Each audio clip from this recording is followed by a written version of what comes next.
Hello everyone, and welcome to my YouTube channel. Watch my video and subscribe my channel. At Il Giardino's secretive after-hours gathering, where the neon lights flickered against the dark Los Angeles skyline and the forbidden 180-proof stash sat hidden behind the bar like a serpent waiting to strike, the night unraveled with a tense, almost cinematic pulse as Deacon Sharp, always the man with a criminal past but a heart trying to reform, kept one eye on the door and one eye on the swirl of masked guests who didn't realize they were standing on the edge of a scandal that could ripple through the Spencer, Forrester, and Logan families for months to come. While Electra, dressed in her striking black sequin gown that clung like midnight to her every curve, watched while Spencer drunkenly spiral on the dance floor as the bass thumped and the crowd cheered, oblivious to the trap being laid in their midst. Luna Nozawa, whose obsession had already twisted one too many nights into chaos, slithered through the crowd like a shadow, her fingers twitching near the forbidden bottle she had smuggled into the party, her eyes wild with that eerie glint that made even the boldest reveler take a step back, and just as she reached for Will's drink with that subtle, malicious intention, to spike it, to make him hers, to bend his will under the weight of her concoction, a hand shot out from the side, strong and calloused, Deacon's hand, grabbing her wrist with a force that stopped her cold. And in that split second the music kept pounding, the guests kept laughing, but time slowed around the three of them as Electra swooped in from the left, her heels clacking against the marble, her voice low but lethal. "I saw you at the party, Luna! Don't even try to deny it!" And Luna's pupils dilated with shock, then narrowed with defiance, because she had been warned before, because Sheila had whispered her the location in a moment of reckless trust, because Lee had already tried to put her under wraps after the Spencer shooting fiasco. But here she was again exposed in the act, the bottle in her hand, a gleaming piece of evidence that could shatter what little credibility she had left. Deacon's jaw clenched as he recalled the promises he made to Brooke about turning his life around.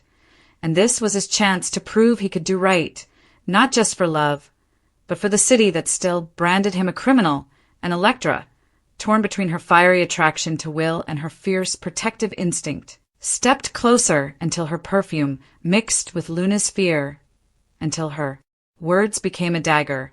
"You thought no one was watching, but I was," she hissed, and the crowd began to notice the disturbance. The phones came up, the whispers spread like wildfire.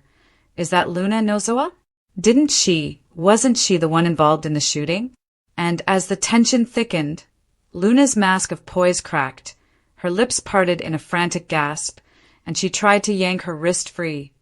But Deacon held firm, Electra blocked her path, and the night became a battleground of secrets, while stumbling toward them half-drunk and half-clueless, asking what was going on, while in the shadows Sheila Carter, who had tipped Luna off in the first place, froze with a mix of horror and betrayal in her chest, knowing her marriage to Deacon might not survive. This revelation that she had been the informant behind Luna's infiltration.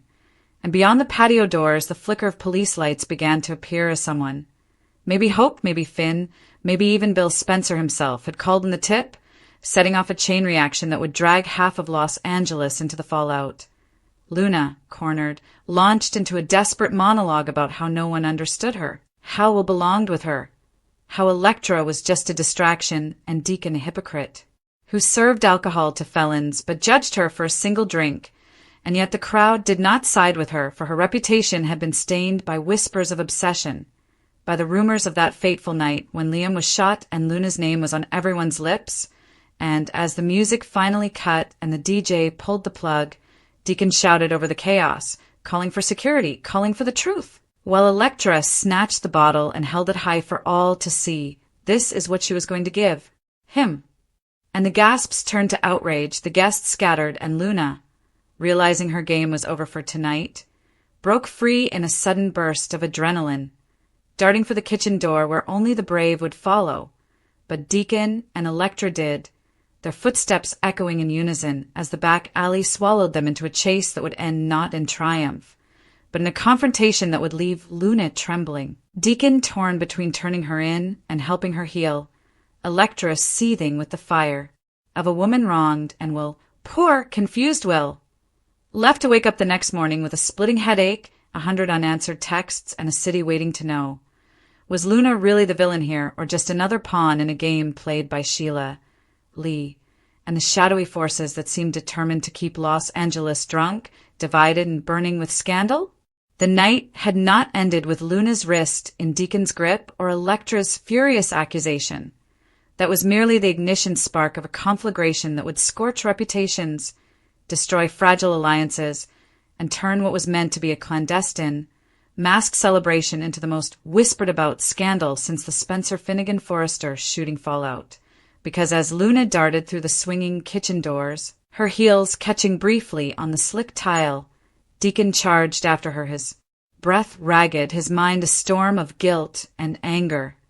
Guilt because somewhere deep inside, a part of him wondered if Sheila's warning to keep this party under wraps had been more than just her usual paranoia, and anger because he knew that if Luna got away tonight, the tabloids would blame him, the police would question his liquor license, and his promise to hope about running a legitimate business would turn to ash. Electra, not one to stay on the sidelines, followed in a flash, her sequined dress tearing slightly along the seam as she slammed her palm on the metal door to keep it from swinging shut, shouting over the throb of the muted bass, "Luna! Stop! You're only making it worse!" But Luna, wild-eyed and breathless, was already rummaging through the kitchen service exit, grabbing a rolling tray and shoving it into Deacon's path, sending glasses crashing like 1,000 shards of judgment, and somewhere in the main room was calling her name, slurring, confused, his mind unable to reconcile the playful flirtation from earlier with the chaos unraveling now, while guests whispered to each other, "Is this that Luna Nozwa? Didn't she fake her death? Didn't Lee hide her?" Rumors that had been simmering ever since Lee's suspicious behavior after the hospital incident, ever since Sheila had started showing up uninvited to Spencer functions, ever since Finn warned Steffi that Luna's obsession could manifest again, and now here it was, manifesting live, with cameras raised, with influencers streaming it, with Ridge Forrester somewhere across town sipping a quiet drink and oblivious to the storm brewing that could pull his daughter's in-laws right back into the tabloid inferno. And as the back alley door finally swung open, the humid Los Angeles night hitting their faces, Deacon lunged, grabbing Luna's shoulder, spinning her around under the dim glow of the security light, his voice rough but almost pleading, "What are you doing? Do you want to destroy yourself?" And Electra, catching up, circled her like a panther, her eyes flashing. "You've been pursuing Wood for weeks. You think this would make him love you." But Luna, trembling yet defiant, threw her head back and spat. "You don't understand. He promised me before Electra, before all of this. He said he wanted something real. And now he pretends I'm nothing." Her words cracked with the kind of pain that isn't fully rational, but is fully dangerous. The kind that comes from a heart convinced it's owed something. And in that moment, Deacon saw shades of the man he used to be, the desperate acts, the self-justified chaos. And for one terrifying second, he hesitated. And that second was all Luna needed to twist free again, bolting toward the street where headlights flashed and a car screeched to a halt. The driver none, other than Sheila Carter herself. Her face pale as moonlight as she threw open the passenger door and shouted, "Get in, Luna!" And the twist hit Deacon like a punch to the gut because it confirmed everything Electra had warned him about, everything Hope had suspected.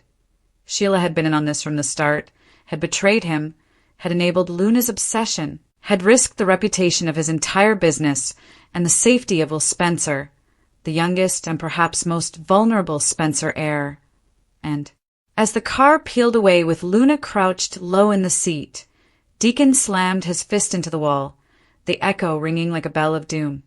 Electra pulling out her phone with shaking hands, already dialing Bill Spencer to warn him, already planning her next move because she knew, that if this went unreported, the Spencers would blame her for keeping it quiet, the Forresters would smear her name, and Hope Logan would have ammunition to finally cut Deacon off once and for all.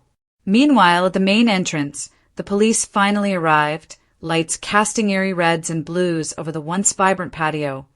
Guests funneled out with statements half coherent, Will escorted by 2 officers to a quiet corner, his eyes glassy, asking over and over, "Where's Luna?" She didn't mean it, did she? And in that fragile, confused question lay the seed of a future rift between him and his father, between truth and illusion, between the idea that Luna was a predator or a victim, because somewhere in the shadows of Los Angeles, Lee Finnegan was making a call of her own, her voice tight. "Sheila, what have you done this time?" And Finn, overhearing, began to piece together a puzzle that would soon draw in Steffi, Hope, Bill, Carter, even Brooke, because this wasn't just a party anymore. It was the spark of another scandal war, a war that could see Luna arrested, Sheila divorced, Deacon bankrupted, and Electra either praised as a hero or painted as a jealous saboteur, depending on which side the media machine decided to feed first. And as the night dragged toward dawn, Los Angeles held its breath, waiting for the next ping, the next post, the next breaking headline. "I saw you at the party. Deacon and Electra expose Luna in explosive IL Giardino bust." And deep in her car, Luna, clutching her phone, began to text someone only she trusted, the screen flashing. "Rana, they. No. What do I do now?" A name that struck shivers through everybody who remembers the whispers. Does Luna have an evil twin? The alley behind Il Giardino was still reeking of adrenaline and spilt liquor when the early dawn cracked across the Los Angeles horizon. But for Deacon and Electra there was no sunrise in sight, only the long shadow of consequences stretching ahead of them, because Luna's escape in Sheila Carter's car wasn't a clean break. It was a fuse lit and smoldering, trailing toward a powder keg that tied together the Spencer dynasty, the Forrester ambitions, and the tangled, self-destructive loyalty, webs of the Logan clan.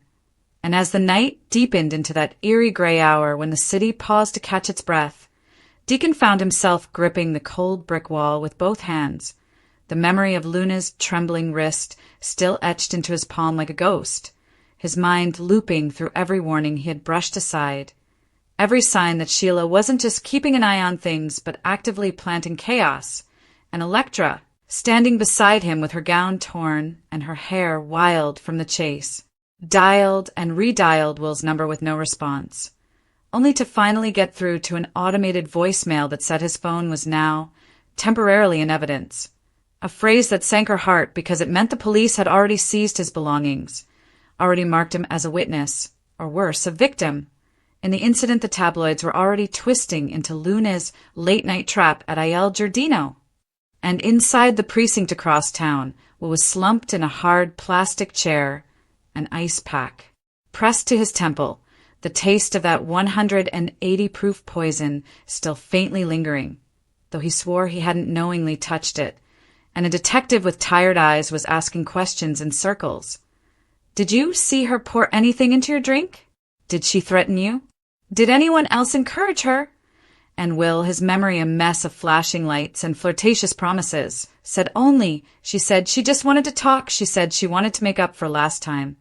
Words that, when typed into a police report, read far more damning than the confused affection behind them. And as those words circulated, Bill Spencer's private jet landed on the tarmac, his phone buzzing with Electra's frantic voicemail. "Bill, it's worse than you think. She was there. Luna. I caught her. Deacon caught her.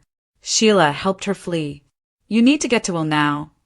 And Bill's jaw tightened the way it had the night Liam was pulled from that hospital bed, the way it had when every so-called protector failed his sons one by one. And by the time he arrived at the precinct with his usual storm of lawyers and fury, the corridors rattled with the force of a Spencer entering battle mode, demanding to know why Luna wasn't already in cuffs, demanding why Sheila hadn't been detained, demanding if this was another case of the Finnegans, pulling strings to protect their own, because somewhere in the heart of this mess, Lou was already erasing voicemails, deleting messages, calling in favors, trying to keep her family from fracturing yet again. Meanwhile, Luna sat in Sheila's apartment, a place littered with the remnants of all Sheila's failed reinventions. Old photos of her trying to be a mother, faded apology letters, unopened bottles of red wine. And for a moment, Luna almost felt safe there, almost believed Sheila when she said, "We'll fix this, sweetheart. They always make you the villain. They made me the villain for decades." But we know the truth, don't we? And Luna, eyes glassy, whispered, "They saw me at the party. They saw everything." And the screen of her phone lit up again. "Rana, I'm here. Stay put." And for the first time, a figure stepped from the hallway, a woman with Luna's cheekbones but sharper, her hair darker, her smile colder. The rumored twin, the ghost sibling Lee once denied even existed. The one the internet forum swore was behind the alley whispers in Tokyo. And Sheila, seeing them side by side, felt a chill because even she, master manipulator, couldn't tell which one had poured the drink, which one had kissed Will last week, which one had left that cryptic note at the hospital where Liam once lay dying. And in that confusion, a new plan was born. To flip the story, to frame Electra, to claim Luna had been invited, to paint Will as complicit, because if Sheila had learned anything, it was that in Los Angeles the truth never mattered, only the narrative you fed the press. And by sunrise there were already 3 trending hashtags. Hashtag Lunagate, hashtag Electra Exposed, and hashtag I Say At the Party, each carrying a different slant, each bending the night to its own agenda.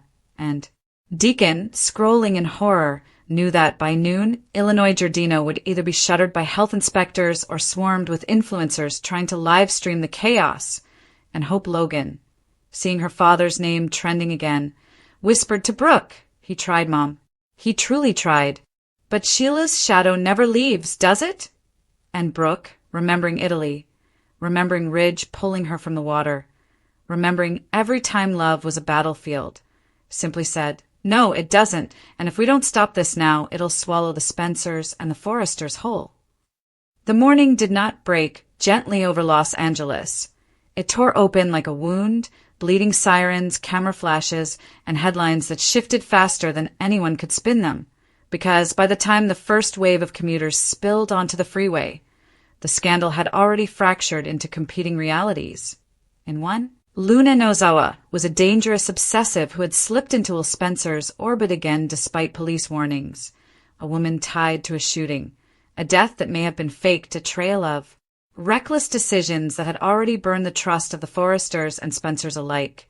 In another, she was a scapegoat, a lonely soul chased down by a jealous Electra who couldn't handle that Will might still feel something for her. A girl smeared by Deacon Sharp who needed to protect his restaurant's liquor license more than her life. And somewhere in between there was the third, whispered only in text chains and anonymous posts, that Luna wasn't even the one at the party, that the girl seen with the bottle was Rana, the rumored twin, the phantom Lee Finnegan had allegedly hidden overseas after a family scandal too dark to air in public. And as those theories clashed, the epicenter of it all was a locked conference room at Spencer Publications, where Bill stood with his sleeves rolled, his voice a low growl as he demanded answers. "Where is my son? Where is Luna? And why is Sheila Carter's name in every single report?" Deacon sat at the far end of the table, shoulders tight, replaying every second of that chase in the alley, the flash of Sheila's car, the way Luna looked at him as if pleading for rescue even while trying to escape, and Electra paced like a caged cat, torn between the guilt of not catching Luna and the relief that at least the truth, or her version of it, was beginning to take hold, because in her mind she had saved Will, had stopped a second scandal before it became a tragedy.